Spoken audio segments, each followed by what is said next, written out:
16 joueurs au vert depuis hier soir ont à nouveau touché le ballon aujourd'hui au stade d'Avallon.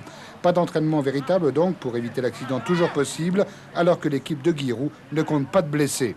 Certains y voient déjà un heureux présage, mais pour Dominique Cuperli, il y a avant tout une difficile réalité à affronter.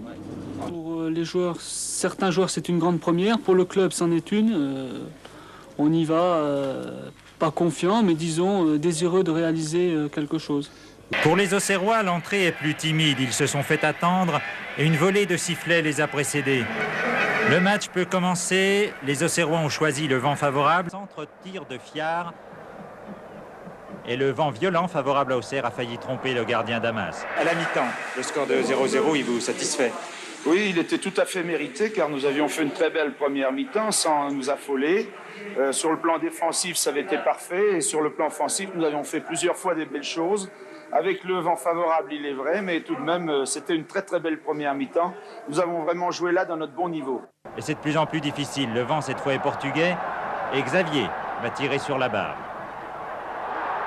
Jordao sur orbite, une petite passe pour Pacheco et Manuel Fernandez qui récupère. L'égalisation peut survenir à peine 5 minutes plus tard. Ferreri, après un relais avec Zarmak, échoue sur Damas.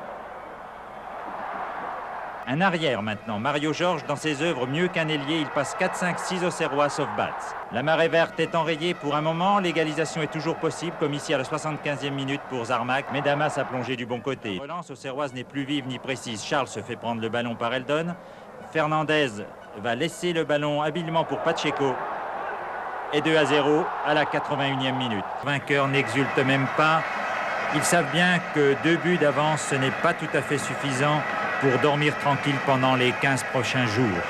Mais même à 2-0, tout est encore possible à mon avis, parce qu'il y a eu beaucoup dans la Coupe d'Europe et la Coupe de France, dans les matchs en aller-retour de 2-0 qui étaient remontés. En tout cas, ça vaudra la peine d'être vécu. On a 2 buts à remonter, donc il faudra attaquer et mettre 2 buts sans en prendre, ce qui sera difficile, mais je pense que peut-être si la chance nous sourit, elle ne nous a pas souri ce soir, c'est faisable.